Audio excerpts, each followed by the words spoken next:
बात होने वाली है आज ट्रांसफॉर्मेशन ऑफ जर्नलिज्म की। कैसे पहले सिर्फ एक सोर्स ऑफ इंफॉर्मेशन होता था, फिर उसके बाद जैसे जैसे वक्त आगे बढ़ता गया, टेक्नोलॉजी में एडवांसमेंट्स आती गई, वैसे वैसे अखबार से फिर रेडियो, फिर टेलीविज़न और अब डिजिटल मीडिया का दौर है। अब ये सारी की सारी जर्नी में, ट्रांसफॉर्मेशन में, जहाँ बड़े ज़्यादा प्रोज भी हैं वहीं कोई अच्छे खासे कॉन्स भी हैं। अब सोशल मीडिया ने, डिजिटल मीडिया ने फ्लो ऑफ इंफॉर्मेशन को काफ़ी इजी तो बना दिया। आप बैठे बैठे आप यहाँ से मीलों दूर, सात समंदर पार के बंदे को भी इंफॉर्मेशन आराम से पहुँचा सकते हो। लेकिन इसके साथ एक जो एक कॉन आता है वो ये कि मिस इन्फॉर्मेशन भी बड़ी आसानी से फैल सकती है।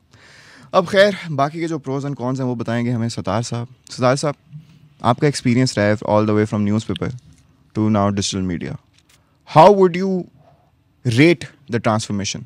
क्या फ़र्क आया?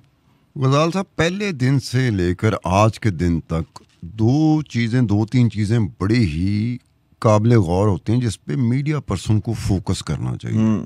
वो है reliability and authenticity of the news. जो खबर वो दे रहा है उसकी रिलायबिलिटी कितनी स्ट्रॉन्ग है, ऑथेंटिसिटी उसकी कितनी स्ट्रॉन्ग है, उसने डिटरमिन करना होता है रिपोर्टर ने, जर्नलिस्ट ने, मीडिया पर्सन ने। फिर उसने खबर देनी होती है।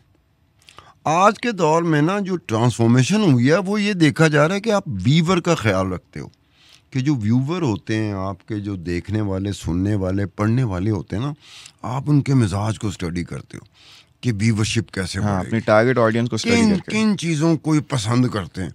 आपने उनकी पसंद का ख्याल रखते हुए वैसे आना होता है, अपना धंधा चलाना है। आपने रिलायबिलिटी और ऑथेंटिसिटी बहुत पीछे जा चुकी हुई है। बिल्कुल, सैडली आज के दौर में तो किसी को कहो कि how to determine the reliability and how to determine the authenticity, आप कैसे इसका तयन करोगे कि ये रिलायबल है, भरोसे वाली खबर है, इस पे एतबार करना चाहिए कि नहीं करना चाहिए, और ये पक्की मजबूत खबर है कि नहीं है, ये लोग डिटरमिन आज के दौर में नहीं कर सकते। स्पेशली अखबार के दौर में कर सकते थे।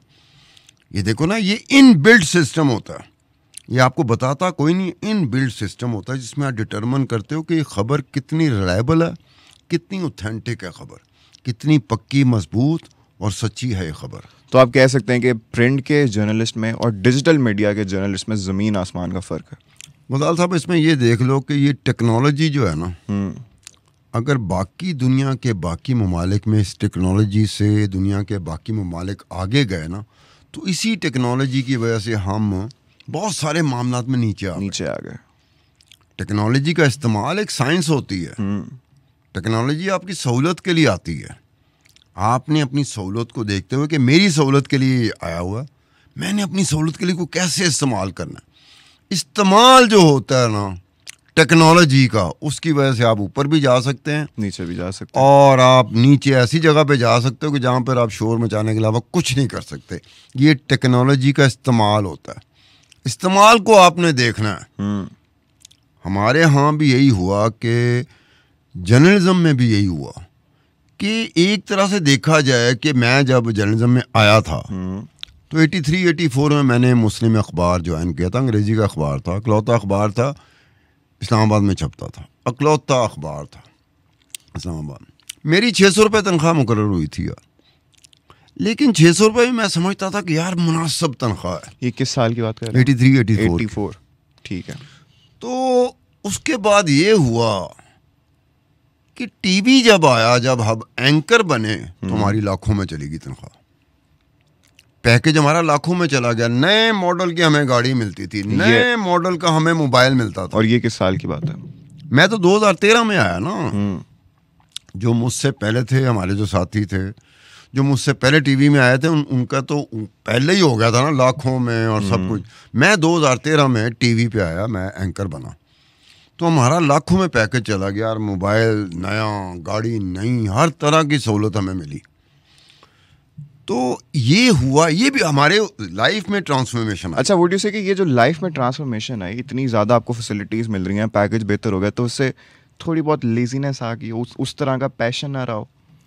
देखो, ये बात मैंने एक दफ़ा अपने टीवी शो में की थी, इस पर बड़ा एतराज़ हुआ था। वो बात मैंने क्या की थी, मैंने अपने पे बात की थी।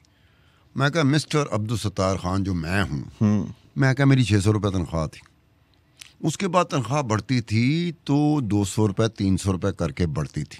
हमारी तनख्वाह ऐसी बढ़ती थी और 3-3 4-4 साल बाद बढ़ती थी। ख्वाहिश भी होती थी यार तनख्वाह बढ़े। फिर हम लोग जो प्लान करते थे ना, जर्नलिस्ट पुराने ज़माने के, हम लोग प्लान करते थे कि जब गाड़ी लेनी होगी तो कौन सी लेनी होगी। फिर हम लोग प्लान करते थे कि एक सेकंड हैंड फॉक्सी लेंगे हम। हर महीने की तनख्वाह में से इतनी बचत करेंगे तो 15, 16, 17, 18, 20 साल बाद जाके हम एक सेकंड हैंड फॉक्सी ले सकेंगे। फॉक्सी हमारा ज़्यादा होता था। जो ज़्यादा जर्नलिस्ट होते थे उनके ज़हन में ना फॉक्सी बैठी हुई थी। वो हमारे मॉडल पता नहीं आपने देखी कि नहीं देखी। देखी बिल्कुल। हाँ, हमारे ज़माने फॉक्सी का एक अपना एक रोमांस होता था। तो हम ये कहते थे कि यार 16, 17 साल, 18 साल, 20 साल बाद जाके हम इस काबिल होंगे कि फॉक्सी ले सकें सेकंड हैंड। लेकिन जब टीवी आया तो टीवी ने वो फॉक्सी तो बहुत पीछे चली गई थी। बहुत लैंड क्रूज़र तक हमारे पास आ गई, बड़ी बड़ी गाड़ियाँ हमारे पास आ गई, बड़ी बड़ी चीज़ें आ गई। हम गरीब नहीं रहे थे। पॉइंट मेरा अपने शो में जब मैं एंकर था तो मैंने ये कहा था कि उस वक्त हम खुद गरीब थे। हम गरीब के एहसासात, महसूसात और गरीब के मसाइल को समझते इस तरह से थे कि खुद हम गरीब थे। हमें पता था हमने किराया देना है, कैसे देंगे। हमने बिजली का बिल देना है, कैसे देंगे। हमने ग्रोसरी करनी है तो कैसे करेंगे। लॉन्ड्री वाले के पैसे देने हैं तो कैसे देंगे। दूध वाले के पैसे देने हैं तो कैसे देंगे। हम उसी से गुजर रहे थे जिससे आम बंदा गुजरता था। इसलिए हमें गरीब का पता होता था कि गरीब ज़िंदगी कैसे गुजारता है। लेकिन जब हमारे पैकेजेस लाखों में चले गए तो हम गरीब तो नहीं ना रहे। हमारा मसलन न्यूसेंस वैल्यू हमारी बड़ी थी, उस वक्त भी बड़ी थी जब 500-600 रुपये बदल गया ना। अब ये था कि हमारा लिविंग स्टैंडर्ड बहुत ऊपर चला गया था। उस वक्त भी हम वजीरों को मिलते थे, उस वक्त भी हम ब्यूरोक्रेट्स को मिलते थे, उस वक्त भी इन्फ्लुएंशियल बंदों को मिलते थे। लेकिन उस वक्त हम गरीब थे। हमारी न्यूसेंस वैल्यू ज़रूर थी लेकिन हम गरीब थे। जब टीवी आया, जब हम एंकर बने तो पैसों की भरमार हुई। फिर हम गरीब नहीं रहे। हम उन्हीं वजीरों से मिलते थे, उन्हीं मुशीरों से मिलते थे, उन्हीं ब्यूरोक्रेट से मिलते थे, उन्हीं इन्फ्लुएंशियल से मिलते थे जिससे हम पहले भी मिलते थे। पहले का फ़र्क ये था, पीसी में बुला लिया किसी ने, वक्ता पढ़ा होता था मैं। किसी बड़े आदमी ने कहा कि आज शाम को पीसी में चाय पीते हैं, अवारी में चाय पीते हैं, सरीना में चाय पीते हैं, मैरियट में चाय पीते हैं। सानू वक्ता पै जांदा सी यार, उधर तो चाय इतने की मिलती है, इतने तो पैसे नहीं हमारे पास, इसको हमने देने नहीं देने। तो फिर क्या करते थे, फ़ोन आता था। उस मोबाइल तो थे नहीं, लैंडलाइन से फ़ोन आता था। कोई एने पैसे है ना 150 रुपया। उस वक्त 150 रुपया हमारे लिए बहुत बड़ी अमाउंट होती थी। ओ मैं कहा पागल तो नहीं हो गया, 600 रुपये तनख्वाह है, तू 150 रुपये उधार मांगना पे खैर है, कोई मालिक मुकाम तो नहीं निकाल रहा। ओ यार, एक मुझे बड़े इन्फ्लुएंशियल बंदे ने बुलाया है 5 स्टार होटल में, चाय की बात कर रहा है। तो मैं कहा तू उन्होंने कह नहीं सकता सा कि भाई किसी और होटल में बैठ जाते हैं। कहना मैंने कोशिश की लेकिन उन्होंने कहा नहीं सर, उधर बैठते हैं आपके मिजाज के मुताबिक। क्या बात है? तो ये हमारे लिए मसला होता था। अब जब टीवी आया तो फिर कौन सा मैरियट, कौन सा सरीना, कौन सा अवारी, कौन सा पीसी, हमारे लिए मसला ही नहीं होता। ऐसे करके और ठग करके बिल दे दिया। फिर कार्ड आ गया ना, क्रेडिट कार्ड नहीं होते जो आपके पास भी 3-4 हैं, ऐसे करके दिया कि पैसे हैं नहीं, हार्ड कैश है नहीं, कार्ड दे दिया, कार्ड चल जाएगा। तो ये जो ट्रांसफॉर्मेशन जर्नलिस्ट की हुई, एक गरीब से एक अमीर की तरफ का सफ़र जो था, उसमें एक गड़बड़ हो गई। क्या गड़बड़ हुई? गड़बड़ ये होगी, फिर हम गरीबों की बात जरूर करते थे लेकिन गुर्बत का हमें पता नहीं था क्योंकि हम खुद गरीब नहीं रहे थे। आप कहेंगे कि उस सेम जज्बे से नहीं कर पा रहे थे वो बहरहाल। और वो जो एक हंगर होती थी पहले, क्योंकि पहले आपका पूरा पैशन होता था ना, आप उसको पैसों के लिए नहीं, मोर एज अ पैशन कर रहे थे आप। लेकिन फिर जब लाइफस्टाइल बदला तो वो हंगर में भी थोड़ा सा फर्क आ गया, टोन डाउन हो गई, कहीं और जगह डिस्ट्रैक्शंस आ गई। ये बात बिल्कुल सही है। क्योंकि अगर मैं स्टूडियो आ रहा हूँ पॉडकास्ट करने के लिए तो एक बड़ी गाड़ी में आ रहा हूँ, एसी लगा हुआ है, बाहर गर्मी जितनी मर्जी पड़ रही हो, मैं एसी में बैठा हूँ, कंफर्टेबल बैठा हूँ। मुझे नहीं पता कि बाहर लोग क्या महसूस करे, काम बंदा क्या महसूस करे जिसके पास वो सहूलतें नहीं हैं। उस वक्त चूँकि खुद मैं भी मोटरसाइकिल पे आता था, मुझे भी धूप लगती थी, मैं भी सिग्नल पे खड़ा होता था, खुदाई का पसीना नुचड़ता था टिका के। सुबह से लेके रात तक हमारे पास तो मोटरसाइकिल होती थी। मुझे जो मोटरसाइकिल मिली थी ना, वो द न्यूज़ से मिली थी। तो उस वक्त मेरी तनख्वाह से 500 रुपये काटते थे। ठीक है। वो 26, 27, 2800 रुपये तनख्वाह थी मेरी द न्यूज़ में। तो मोटरसाइकिल 70 होंडा मिल गया, बड़े खुश थे। तो 500 रुपये महीने के बाद कटता था, तनख्वाह में से कटता था। फिर ऐसा होता था कि मोटरसाइकिल पे पेट्रोल नहीं होता था। फिर हम 10-10 रुपये ना 5-5 रुपये का हमने पेट्रोल डलवाया हुआ है। 10 रुपये 5 रुपये का पेट्रोल डलवाया हुआ है हमने। क्या बात है कि ये 5 रुपये, ये 9 रुपये। अब बताओ 9 रुपये, मैं 10 रुपये की बात नहीं कर रहा, मेरी जेब में से 9 रुपये निकले। मैं वो गैस स्टेशन पेट्रोल पंप वाले हुआ, मैं क्या 9 रुपये का 9 रुपये का पा दे।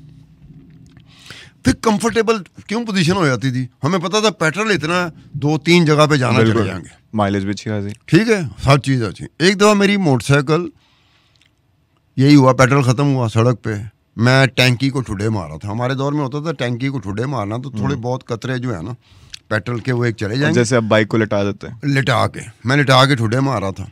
इतनी देर में गाड़ी रुकी है, बड़ी सी सरकारी गाड़ी, ठक करके। मैं ठुडे मारा था, अपना देख रहा था कि हो जाएगा, सामने गैस स्टेशन है, पेट्रोल पंप, वहाँ तक मैं पहुँच जाऊँगा। तो मैंने ऐसे नज़र उठाई तो चीफ सेक्रेटरी उस वक्त का, पंजाब का चीफ सेक्रेटरी कह रहा है कि खान साहब मैं आपको ड्रॉप कर देता हूँ, मेरा बंदा आपकी मोटरसाइकिल गैस स्टेशन ले जाता है। मैं कही मैंने ठुडे इतने मारे हैं कि वो जो कतरे थे ना पहुँच गए, वो पहुँच गए हैं, सामने गैस स्टेशन है, मैं कल आपको सेक्रेटेरिएट में मिलूँगा। लो जी, वो स्टार्ट की मोटरसाइकिल, वहाँ चले गए। वजह क्या थी, हमें उस पर भी मान था उस वक्त कि एक चीफ सेक्रेटरी चलते चलते हमारे लिए रुका है यार। किसके लिए रुका है? एक जर्नलिस्ट के लिए रुका है जो अपनी मोटरसाइकिल को ठुडे मार रहा था कि पेट्रोल के कोई कतरे हैं, वो निकलेंगे तो सामने गैस स्टेशन है, वहाँ तक पहुँच जाएंगे, वहाँ पेट्रोल डलवा लूँगा। तो पैशन एक ऐसी चीज़ होती है जिसकी वजह से ना आपने चीफ सेक्रेटरी की तरफ देखना होता है, आपने सिर्फ एक चीज़ देखनी होती है, आपका काम। बिल्कुल, ना धूप ना छाँव, कुछ भी काम होता था तो चीफ सेक्रेटरी जैसा अफसर रुक जाता था। अगर आपका काम ऐसा नहीं है तो चीफ सेक्रेटरी की क्या जरूरत पड़ी, उसे पता है कि फजूल सा जर्नलिस्ट है, मैं की कराया था, चिचोरा सा जर्नलिस्ट है, चलो, उसे पता था कि क्या वर्थ वाला जर्नलिस्ट है। तो ये होती थी हमारी हालत। उसके बाद जो एक चीज़ होती है ना, पहले मैंने देखे नहीं थे हमारे जो जर्नलिस्ट होते थे, जब तक टीवी नहीं आया था। तो टीवी के बाद तो हमें सेलिब्रिटी कहा गया ना, क्योंकि स्क्रीन पे रोज़ आना, घरों में टीवी लगे होना, लोगों को इंतजार होना कि फलाना आएगा फलाना आएगा। पहले खबर लगती थी, उस पे बस नाम होता था, वो शक्ल भी आ गई, सबको पता लग गया कौन बात बड़ी मजेदार तुमने की। हम लोग जब अखबार में थे ना तो हमारी शक्लों का पता ही नहीं था, किसी नाम पता होता था सबको बस। तो कई दफ़ा ऐसा हुआ है, एक से ज़्यादा मरतबा, मुतअद्दिद बार ये हुआ है, मैं किसी जगह पे गया हूँ, तो जिस जगह पे गया हूँ दोस्त ने मुझे इशारा ज़रूर किया है, मैं समझ गया कोई चीज़ हो रही है इसने मुझे एक तरीके से इशारा किया, तो मेरी खबर की बात हो रही है, मैं समझ गया इसने मुझे इशारा क्यों किया। अब उसे नहीं पता कि ये जो बंदा आके मिला यही है रिपोर्टर, वो बात कर रहे हैं, यार उसने तो ये कर दिया, वो कर दिया, फलाना कर दिया। अब जो दोस्त जिसकी तरफ मैं गया था वो मैं जानता था, और वो मुस्करा रहा है और इशारा मुझे इसने ऐसे किया कि तू भी बस। फिर मैं एंजॉय करता था, मैं शामिल हो जाता था। हाँ यार, आजकल के जो जर्नलिस्ट हैं इनको समझ नहीं आती, वो उनको नहीं पता कि यही सत्तार खान है जिसकी खबर के ऊपर हम लोग आपस में बहस कर रहे थे।